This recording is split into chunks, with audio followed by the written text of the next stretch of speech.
नमस्कार मित्रों, मैं धीरज पालीवाल हमारे ऑनलाइन यूट्यूब चैनल पर आपका हार्दिक स्वागत करता हूं। आज जो हमारा टॉपिक है वो हम पढ़ रहे थे राजस्थान के भौतिक प्रदेश। राजस्थान के भौतिक प्रदेश। इस राजस्थान के भौतिक प्रदेश टॉपिक के अंदर हमने राजस्थान के 3 भौतिक प्रदेशों को देख लिया था। वो थे अपने हाड़ौती के पठार, दक्षिणी पूर्वी मैदानी प्रदेश जो होता है अपने हाड़ौती का पठार, और पूर्वी मैदानी प्रदेश और अपने अरावली पर्वतीय प्रदेश। अब जो है अपना जो लास्ट इसका भौतिक प्रदेश का पार्ट बचता है वो है अपने ये पश्चिमी मरुस्थलीय प्रदेश। पश्चिमी मरुस्थलीय प्रदेश, इसे थार के मरुस्थल नाम से भी जाना जाता है। थार का मरुस्थल, थार का मरुस्थल यानी पश्चिमी मरुस्थलीय प्रदेश। इसकी जो उत्पत्ति हुई है ये अपने प्लीस्टोसीन काल के अंदर, प्लीस्टोसीन काल में टेथिस सागर के अवशेष के रूप में हुई है। प्लीस्टोसीन काल में टेथिस सागर के अवशेष के रूप में।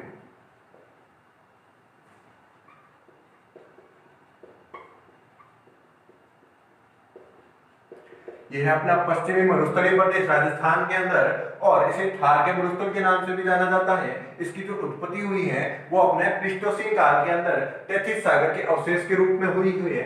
इसकी जो विस्तार है वो है अपने, इसके अंदर ये जो राजस्थान का टोटल क्षेत्रफल है उस क्षेत्रफल का 61.11% जो हिस्सा है वो अपने थार के मरुस्थल के अंदर अर्थात पश्चिमी मरुस्थलीय प्रदेश के अंदर विस्तृत है। और राजस्थान की जो टोटल जनसंख्या है उस जनसंख्या का 40% हिस्सा यहाँ पे निवास करता है। अर्थात जो राजस्थान का कुल क्षेत्रफल है उसका 61.11% जो हिस्सा है वो अपने थार के मरुस्थल के अंदर आता है, और जो यहाँ पे जो राजस्थान की टोटल जनसंख्या है उसका 40% यहाँ पे अपने पश्चिमी मरुस्थलीय प्रदेश अर्थात थार के मरुस्थल के अंदर निवास करता है। अब इसका जो विशेषताएं है,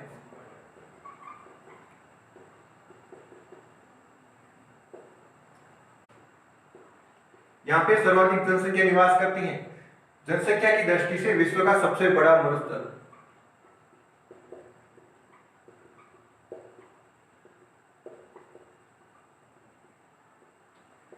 जैव विविधता की दृष्टि से भी ये विश्व का सबसे बड़ा मरुस्थल है। जैव विविधता, जैव विविधता की दृष्टि से भी ये विश्व का सबसे बड़ा मरुस्थल है। और जनसंख्या, सर्वाधिक जनसंख्या जैसे जनघनत्व है वो अपने यहाँ पे निवास करता है। विश्व के अंदर सर्वाधिक जनघनत्व यानी जनसंख्या जो किसी मरुस्थल के अंदर निवास करती है वो है अपना थार का मरुस्थल अर्थात पश्चिमी मरुस्थलीय प्रदेश। और जो सर्वाधिक जैव विविधता पाई जाती है थार के मरुस्थल में पाई जाती है अपने विश्व के अंदर सर्वाधिक। जैसे मरुस्थलीय प्रदेश होते हैं वहां पे जो मरुस्थल होता है वहां पे जनसंख्या और जैव विविधता के अंदर विश्व के अंदर अपना प्रथम स्थान है। और जो क्षेत्रफल की दृष्टि से जो विश्व में इसका स्थान है वो है 70वां। जो 17 नंबर स्थान है वो है क्षेत्रफल की दृष्टि से, यानी जो विश्व के थार के मरुस्थल हैं उनमें जो क्षेत्रफल है क्षेत्रफल में स्थान के आधार पर 17वां नंबर आता है अपने थार के मरुस्थल का। और इसकी जो लंबाई है वो है 640 किलोमीटर, और इसकी जो चौड़ाई है वो है 300 किलोमीटर, और इसका जो टोटल क्षेत्रफल है वो है अपने 175,000 वर्ग किलोमीटर। इस थार के मरुस्थल की लंबाई है अपने 460 किलोमीटर, इस थार के मरुस्थल की चौड़ाई है अपने 300 किलोमीटर, और जो थार के मरुस्थल का क्षेत्रफल है वो है 175,000 वर्ग किलोमीटर। और इसके अंतर्गत जो राजस्थान के जिले आते हैं वो जिले हैं अपने 12 जिले आते हैं इसके अंतर्गत। वो है अपने बाड़मेर, जैसलमेर, बीकानेर, गंगानगर, हनुमानगढ़, चूरू, सीकर, झुंझुनू, जोधपुर, नागौर, पाली और जालौर। बाड़मेर, जैसलमेर, बीकानेर, गंगानगर, हनुमानगढ़, चूरू, सीकर, झुंझुनू, जोधपुर, नागौर, पाली और जालौर, ये 12 जिले अपने थार के मरुस्थल के अंतर्गत आते हैं। जो अपने पश्चिमी मरुस्थलीय प्रदेश के नाम से भी जाना जाता है, अपने राजस्थान के एक भौतिक प्रदेश का एक पार्ट है। राजस्थान के कुल 4 भौतिक प्रदेश हैं, एक है पश्चिमी मरुस्थलीय प्रदेश, एक है अरावली पर्वतीय प्रदेश, एक है अपने पूर्वी मैदानी प्रदेश और एक अपने हड़ौती का पठार यानी दक्षिणी पूर्वी पठारी प्रदेश।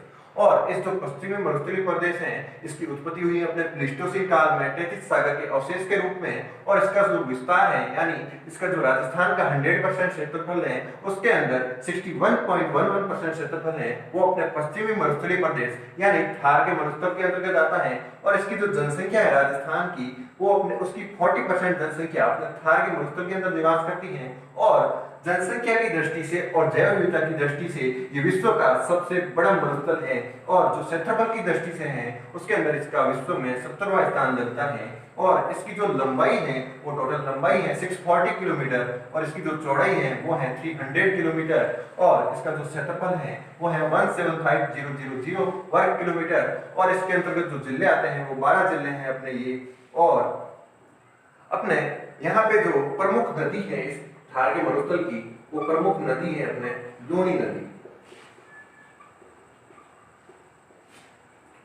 और यहाँ पे जो खनिज पाए जाते हैं वो खनिजों में प्रमुख है यहाँ पे कोयला, पेट्रोलियम और प्राकृतिक गैस। यहाँ पे प्रमुख नदी है अपने लूणी नदी, और जो यहाँ पे खनिज पाए जाते हैं वो है अपने कोयला, पेट्रोलियम और प्राकृतिक गैस।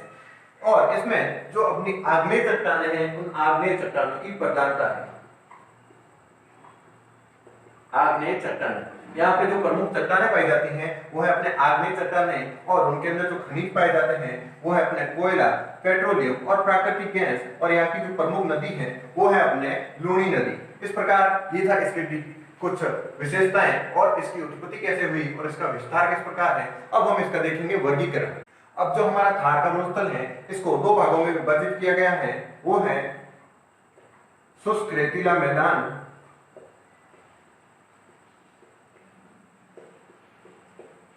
और अर्धशुष्क प्रदेश।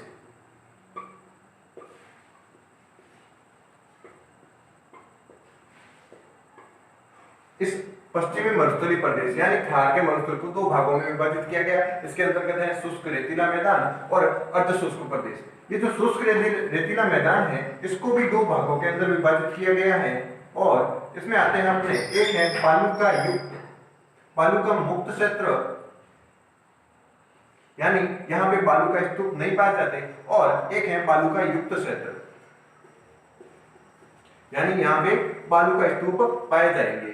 इसका जो क्षेत्रफल है वो है 41.50% यानी जो शुष्क रेतीला मैदान है उसका 41.50 जो परसेंटेज है वहां पे बालू का मुक्त क्षेत्र पाया जाता है, यानी यहाँ पे बालू का जो स्तूप है वो नहीं पाए जाते। और जो इसका 58.50% जो क्षेत्रफल है यानी शुष्क रेतीले मैदान का 58.50% वो है अपने बालू का युक्त क्षेत्र यानी यहाँ पे बालू का स्तूप पाए जाते हैं।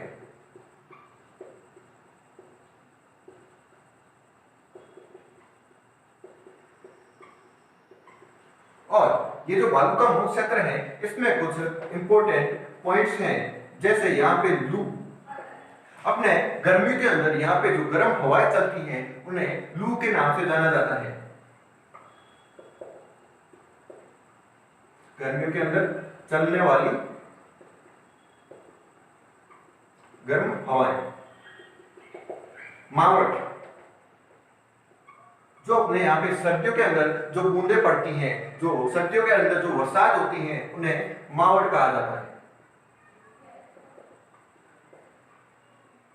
सर्दियों के अंदर जो वर्षा होती है उन्हें मावट नाम से जाना जाता है। और एक है अपने यहाँ पे चांदन नलकूप, ये जैसलमेर के अंदर स्थित है। और जैसलमेर के अंदर चांदन गांव के अंदर यहाँ पे जो आसपास का एरिया है उससे इस नलकूप के द्वारा जो है जलापूर्ति की जाती है, और इसे थार का घड़ा नाम से भी जाना जाता है। थार का घड़ा, चांदन नलकूप को थार का घड़ा नाम से भी जाना जाता है। और एक यहाँ पे है लाठी सीरीज। ये जैसलमेर के अंदर 60 किलोमीटर एरिया के अंदर फैली हुई है और यहाँ पे जो घास पाई जाती है सेवन घास, उसे सर्वाधिक पौष्टिक घास नाम से भी जाना जाता है। ये जो है पशु के लिए बहुत लाभदायक होती है, यहाँ पे पाई जाती है लाठी सीरीज के अंदर अपने सेवन घास। और यहाँ पे एक और है अक्कलगांव जीवाश्म पार्क। अक्कलगांव जीवाश्म पार्क, ये जो अपना अक्कलगांव जीवाश्म पार्क है, यहाँ पे जुरासिक काल की वनस्पति मिली है। जुरासिक काल की वनस्पति, जो जुरासिक काल की वनस्पति मिली है वो अपने अक्कलगांव जीवाश्म पार्क के अंदर मिली है। ये था अपने अर्ध शुष्क में रेतीला मैदान, इसके अंदर था बालू का एक मुक्त क्षेत्र। बालू का मुक्त क्षेत्र के अंदर ये कुछ विशेषताएं थी, ध्रुव, मावट, चांदन नलकूप, लाठी सीरीज और अक्कलगांव जीवाश्म पार्क। और जो इसका दूसरा हिस्सा है वो है बालू का युक्त क्षेत्र, इसके अंदर बालू का स्तूप पाए जाते हैं अपने। अब हमारे शेखावटी प्रदेश,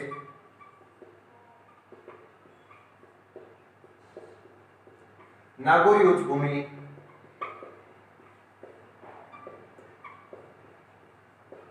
और है अपने गोडवाड़ प्रदेश।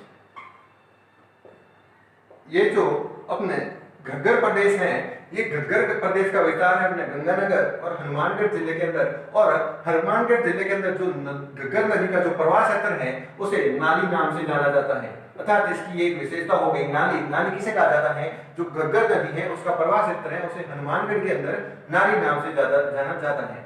ये जो शेखावटी प्रदेश है ये अपने सीकर, चूरू और इसके अंतर्गत सीकर, चूरू और झुंझुनू जिले आते हैं। और यहाँ पे जो एक विशेषता है वो है अपने जोहड़। यहाँ पे जो कच्चे कुएं पाए जाते हैं उन कच्चे कुओं को जोहड़, स्थानीय भाषा में जोहड़ नाम से जाना जाता है। कच्चे कुएं, इस कच्चे कुएं को यहाँ पे स्थानीय भाषा में जोहड़ नाम से जाना जाता है। और घग्गर प्रदेश की विशेषता ये थी एक नाली, जो हनुमानगढ़ के अंदर घग्गर नदी का जो प्रवाह क्षेत्र है उसे नाली नाम से जाना जाता है। अब है अपने नागौरी उच्च भूमि, जो अरावली का भाग न होकर जो अपने नागौर से अजमेर की तरफ विस्तृत है। इसे यहाँ पे एक कुबड़ पट्टी है,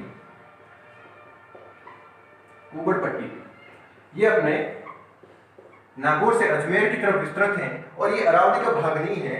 और ये कुबड़ पट्टी है, ये सर्वाधिक फ्लोराइड युक्त होती है, फ्लोराइड युक्त, इसलिए इसे सर्वाधिक फ्लोराइड युक्त होने के कारण हड्डियों के अंदर कमजोरी आ जाती है और उनसे कुबड़पन आ जाता है उस पानी के कारण, इसलिए इसे कुबड़ पट्टी नाम से जाना जाता है। और एक है अपना गोडवाड़ क्षेत्र। यहाँ पे गोडवाड़ क्षेत्र के अंदर जो पाई जाती है वो है अपने जसवंतपुरा की पहाड़ियां। जसवंतपुरा की पहाड़ियां, ये जसवंतपुरा की पहाड़ियां अपने जालोर के अंदर पाई जाती है। जसवंतपुरा की पहाड़ियां अपने पाई जाती है जालोर के अंदर। और दूसरी है अपने छप्पन की पहाड़ियां। छप्पन की पहाड़ियां ये अपने सिवाना से लेकर बालोतरा तक विस्तृत है। सिवाना से बालोतरा तक 56 गुंबदाकार पहाड़ियां हैं। 56 गुंबदाकार पहाड़ियां, ये कुछ इस रूप में है। ऐसे 56 गुंबदाकार पहाड़ियां हैं, उन्हें 56 की पहाड़ियां नाम से जाना जाता है। और जो जालोर के अंदर विस्तृत हैं उन्हें जसवंतपुरा की पहाड़ियों के नाम से जाना जाता है। ये था अपने अर्धशुष्क प्रदेश का भाग, जिसके अंदर घग्गर प्रदेश, शेखावटी प्रदेश, नागौरी उच्च भूमि और गोडवाड़ प्रदेश थे। और इस प्रकार से हमने पश्चिमी मरुस्थलीय प्रदेश का वर्गीकरण देख लिया है।